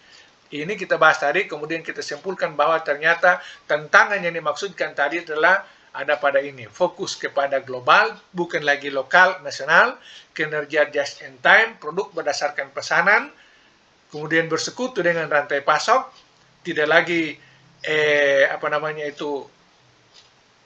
terpisah produknya, harus mencari yang paling murah, tetapi harus ada kerjasama, kemudian pengembangan produk yang tepat, kemudian komoditas produk massal. Sebenarnya bukan produk massal saja, tapi di sini terkait dengan sesuai dengan keinginan para konsumen, kemudian pemberdayaan pekerja, kemudian produk yang peka terhadap lingkungan. Oke. Terus yang berikut, tantangan untuk meningkatkan produktivitas. Tantangan untuk meningkatkan produktivitas. Nah, kembali tadi saya ingatkan lagi bahwa untuk rincinya pembahasan bagian ini bisa dilihat atau diakses pada halaman 17. Produktivitas merupakan perbandingan antara output barang dan jasa dibagi dengan satu atau lebih input. Saya ulangi, produktivitas merupakan perbandingan antara output atau keluaran, apakah itu barang atau jasa, dibagi dengan satu atau lebih daripada satu, yakni input seperti tenaga kerja, modal atau manajemen. Nah, itu pengertian produktivitas. Ya toh? Jadi judul besar kita adalah proses dan produktivitas. Nah, proses kita sudah bahas tadi, kemudian produktivitas maknanya itu adalah produktivitas merupakan perbandingan antara output. Output itu apa? Apakah barang ataupun jasa? Output itu berupa produksi. Dibagi dengan satu atau lebih input atau masukan. Seperti misalnya input tenaga kerja, input modal, atau manajemen. Ya, kenapa di sini manajemen dianggap sebagai input? Walaupun misalnya di teori manajemen produksi, itu dia tidak mengenal manajemen, tetapi dia mengenal itu tenaga kerja, modal, bahan baku. Modal bahan baku. Kalau di sini tenaga kerja, modal dengan manajemen. Nah, karena manajemen kita kaji terkait dengan manajemen operasional, yang mana kita sudah bahas tadi banyak terkait dengan di mana peran seorang manajer itu, yaitu menerapkan fungsi-fungsi manajemennya, yaitu mulai daripada planning sampai kepada evaluasi ke dalam 10 keputusan MO, itu sangat besar maknanya, sehingga di sini dianggap sebagai salah satu input dalam membentuk produktivitas, baik barang ataupun jasa. Bisa dapat kita lihat di bawah sini, input berupa tenaga kerja, modal, manajemen. Kemudian output adalah barang ataupun jasa. Proses sistem ekonomi Amerika Serikat mengubah input menjadi output pada peningkatan produktivitas 2,5% per tahun peningkatan produktivitas dihasilkan oleh perpaduan antara modal 35% dari 2,5%, tenaga kerja 10% dari 2,5%, dan manajemen 52% dari 2,5%. Nah, itu artinya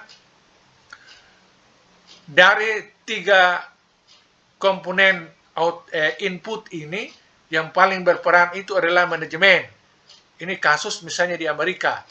Kalau bahan baku, bukan bahan baku, maaf.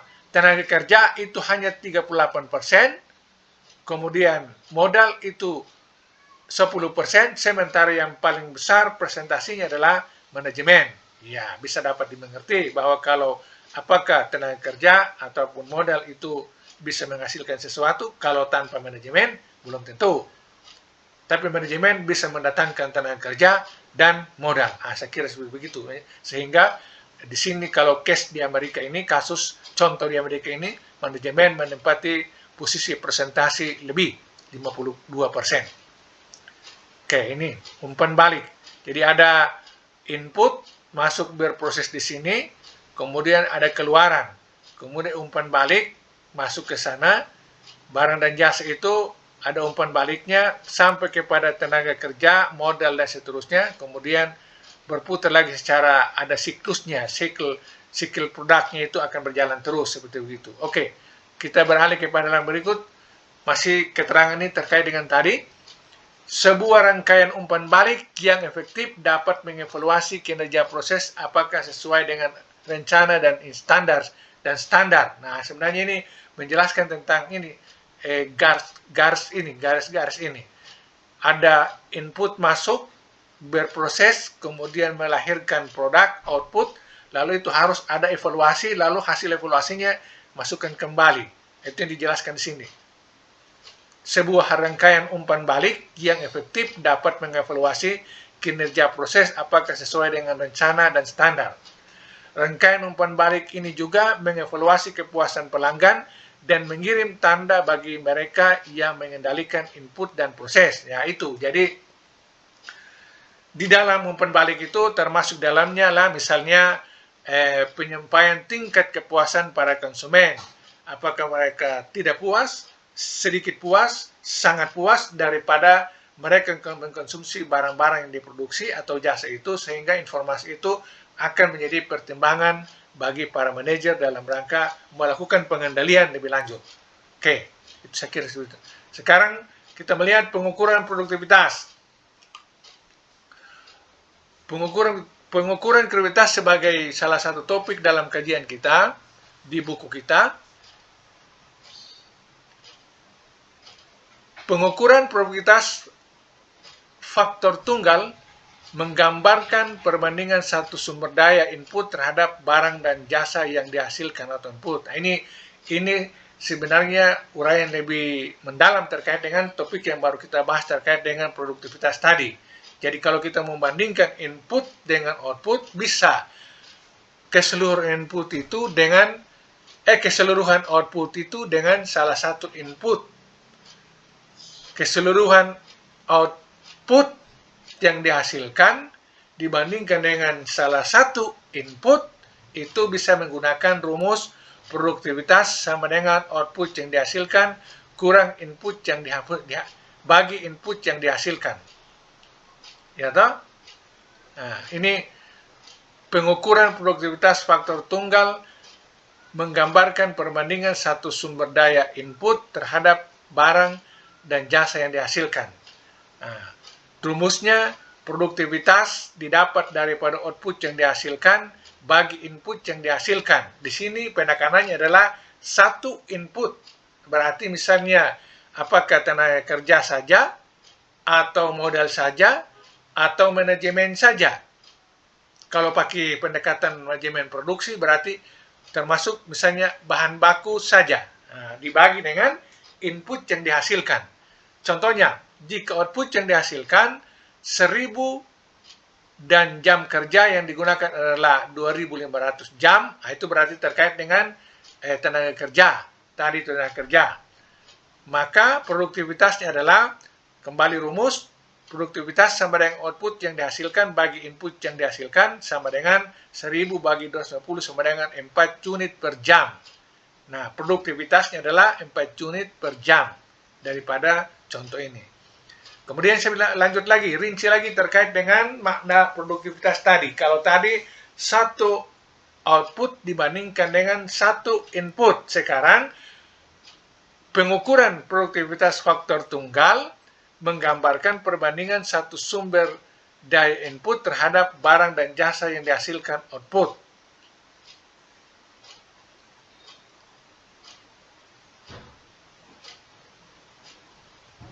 Ini kelihatannya salah ini. Minta maaf, ini kelihatannya mestinya terbalik ini. Kalimatnya terbalik, adalah pengukuran produktivitas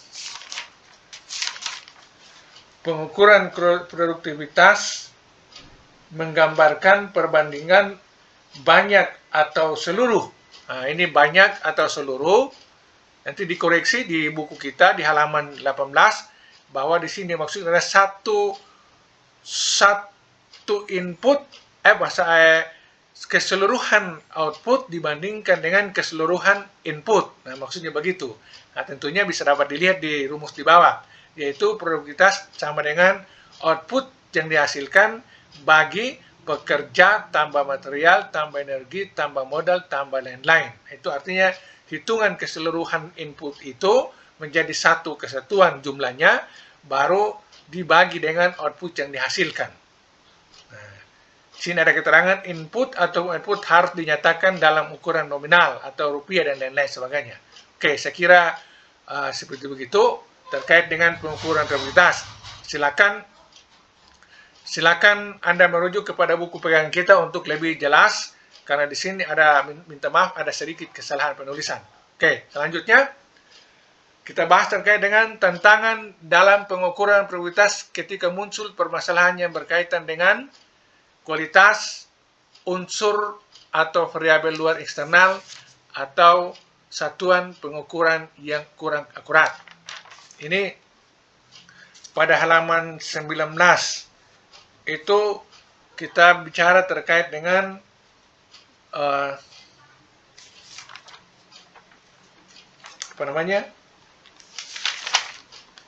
tantangan untuk meningkatkan produktivitas, tantangan dalam mengukur produktivitas ketika muncul permasalahan yang berkaitan dengan kualitas.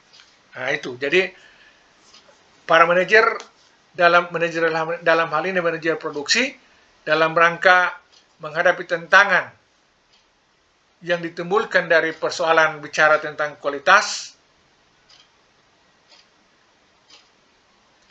ataupun muncul karena unsur atau variabel di luar daripada kegiatan perusahaan, ataupun hal-hal yang merupakan tantangan yang muncul daripada pengukuran yang kurang akurat. Itu bisa dapat diakses pada buku kita halaman 19. Saya baca, kualitas dapat berubah walaupun kuantitas dan input-output tetap.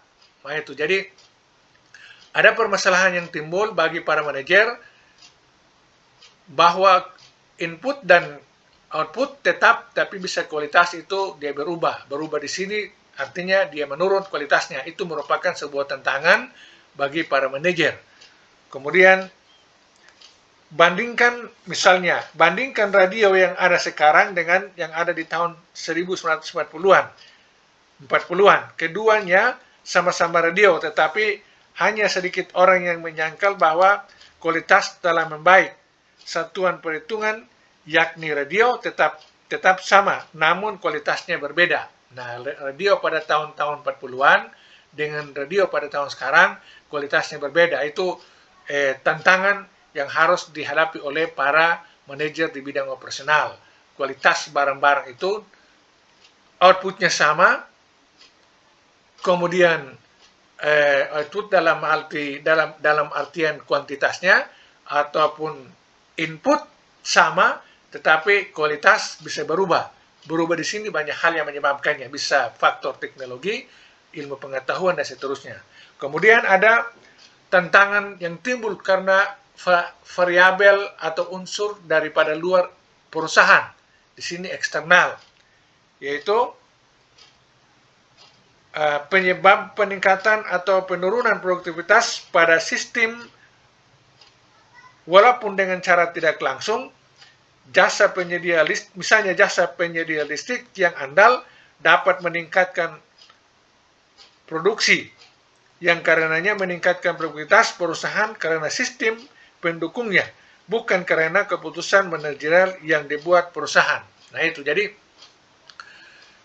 faktor-faktor luar di sini membuat contoh misalnya listrik yang disediakan oleh misalnya PLN dan seterusnya, itu menyebabkan sebuah tantangan bagi para manajer operasional, misalnya daya listrik, apakah memenuhi atau tidak, daya berapa, dan seterusnya. Nah, bukan hanya listrik, banyak hal, faktor lingkungan itu banyak, misalnya sosial kemasyarakatan, kemudian lingkungan pemerintah, kemudian lingkungan sumber modal, dan seterusnya, itu akan mempengaruhi produktivitas di dalam perusahaan yang mana para manajer itu beraktivitas. Kemudian satuan pengukuran yang kurang akurat, ya, kurang atau bahkan tidak ada satuan pengukuran yang akurat. Contohnya, tidak semua mobil membutuhkan input yang sama. Beberapa mobil berukuran kecil, sementara yang lainnya seperti jenis itu bersifat seperti Porsche jenis 911 turbo.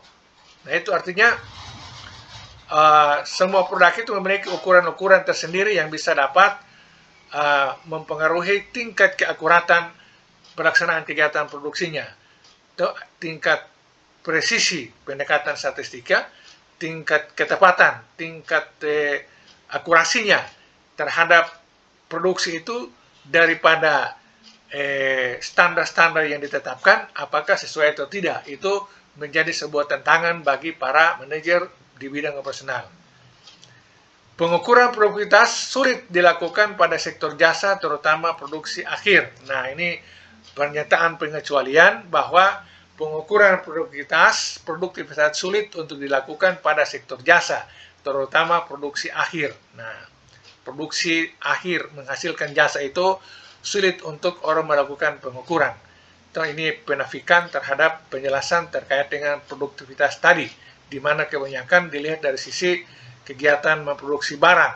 Sekarang kalau produksi jasa itu sulit untuk dilakukan pengukuran. Walaupun demikian, saya pikir nanti pada pembahasan pada bab lain ada metode yang digunakan dalam rangka pengukuran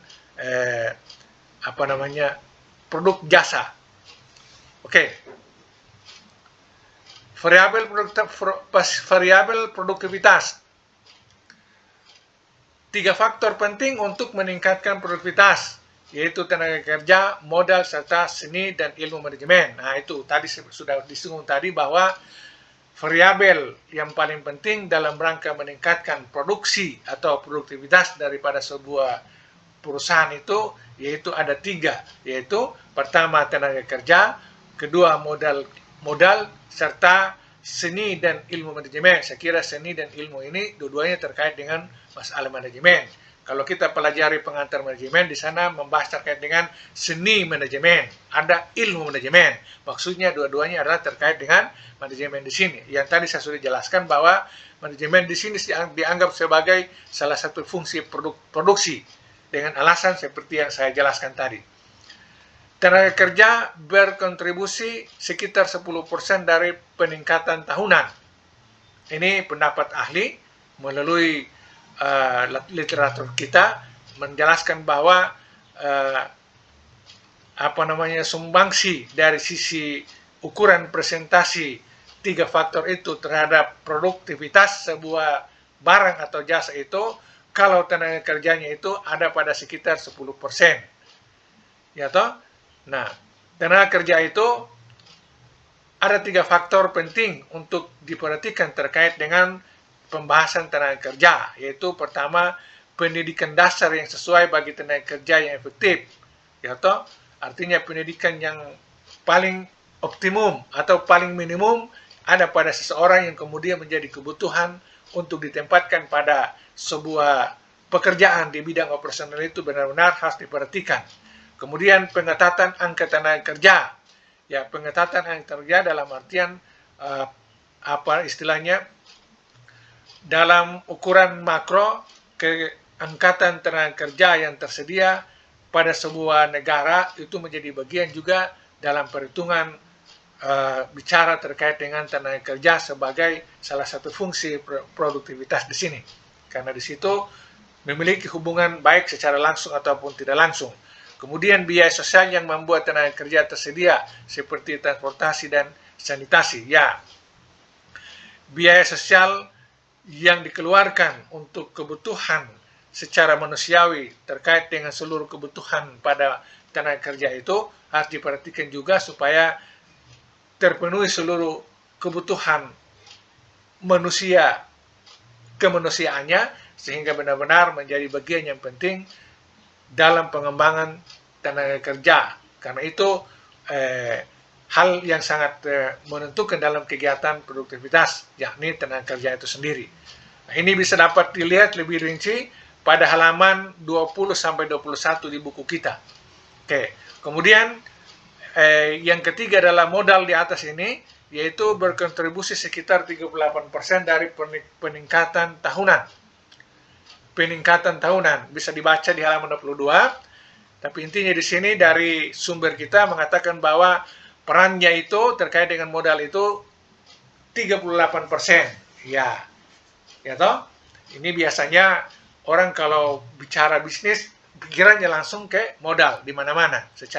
Secara tradisional sudah menjadi sebuah alasan klasik ketika orang berbicara tentang kegiatan bisnis, larinya adalah bicara tentang modal. Tetapi kajian kita sesungguhnya modal itu posisinya hanya kontribusinya 38%. Ya toh?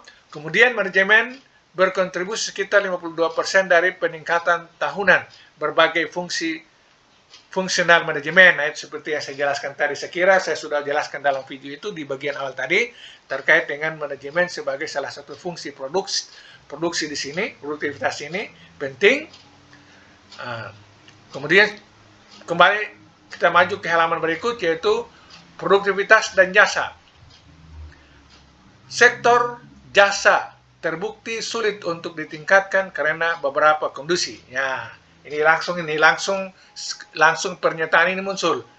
Sektor jasa terbukti sulit untuk ditingkatkan karena beberapa kondisi. Nah, sebelum kita lihat kondisinya, saya anjurkan lagi di sini halaman 23, silakan kembali merujuk untuk membaca lebih rinci terkait dengan ini, karena tidak mungkin saya jelaskan karena video ini nanti agak lama sekali. Sudah di atas 1 jam setengah, 1 jam 40-an menit ini. Mungkin sampai 1 jam 60 menit nanti baru selesai. Nah, kita teruskan. Produktivitas dan jasa tidak dapat sulit untuk ditingkatkan karena beberapa kondisi. Pertama, biasanya membutuhkan tenaga kerja secara banyak. Misalnya tenaga konsuling, pengajar, dan seterusnya. Itu sulit ditingkatkan. Jasa sulit untuk ditingkatkan karena banyak orang yang dikendalikan. Kemudian biasanya diproses secara individu. Contohnya konsuling atau investasi. Konsuling investasi maksudnya pembimbingan terkait dengan investasi. Itu adalah merupakan bisnis di bidang jasa juga, tapi sulit untuk ditingkatkan. Kemudian sering merupakan tugas intelektual yang dilakukan oleh seseorang profesional.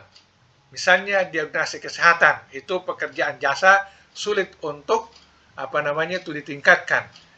Sering sulit untuk dimekanisasi dan diotomisasi, misalnya potong rambut.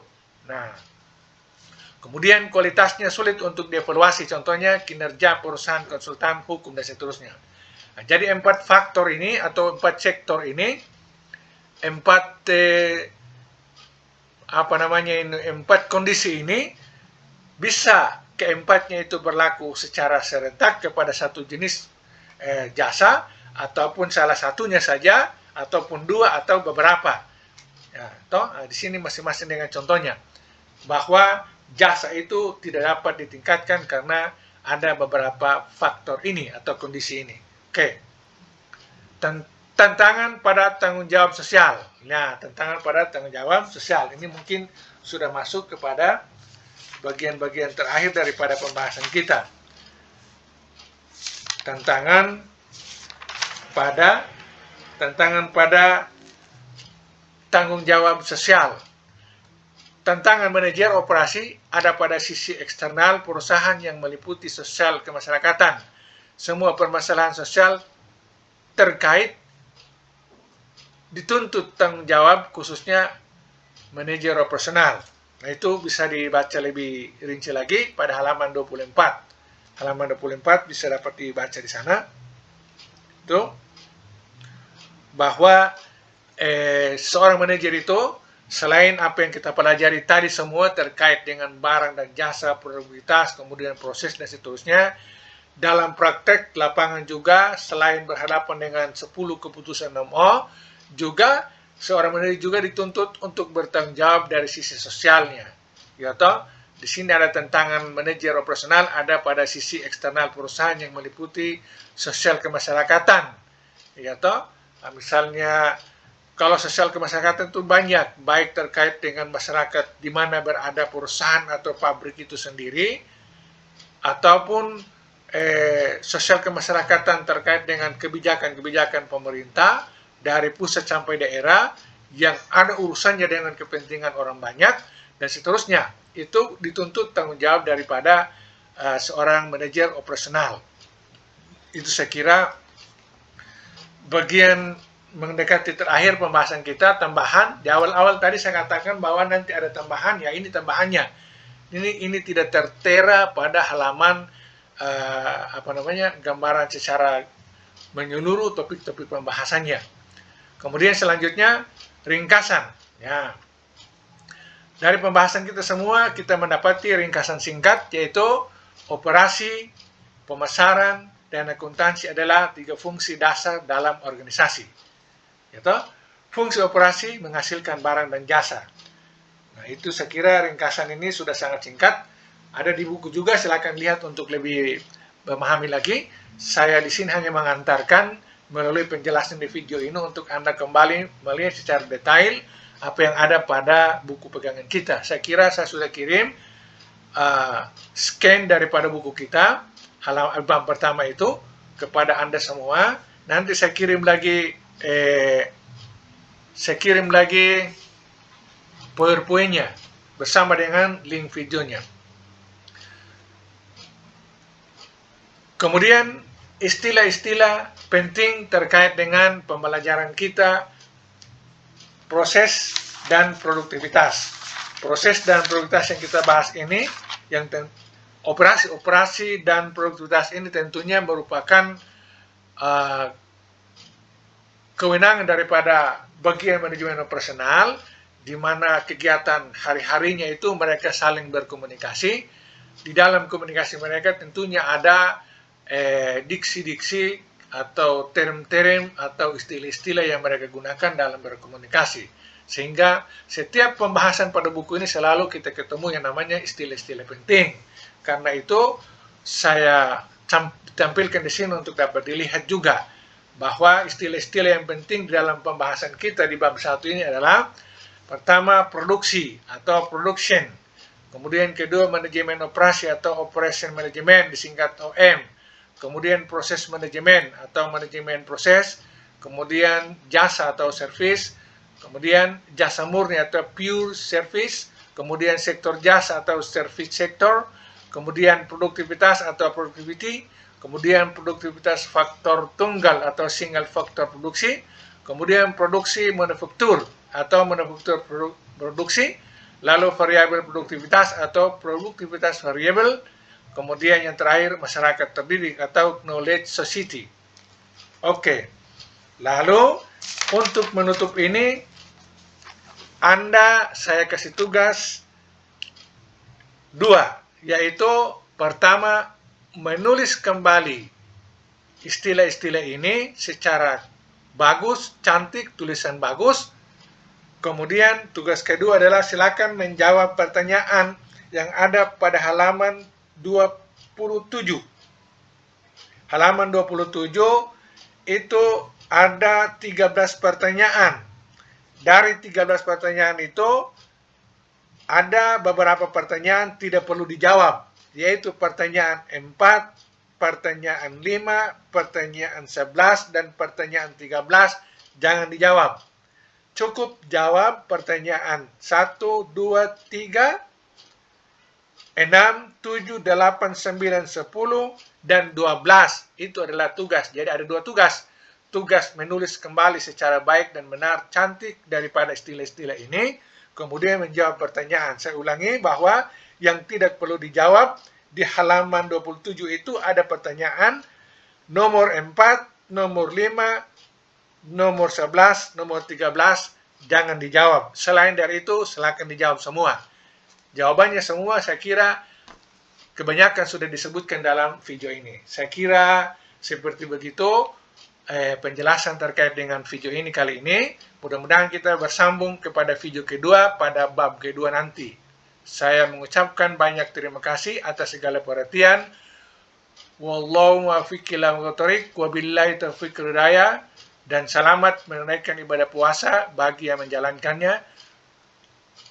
Assalamualaikum warahmatullahi wabarakatuh.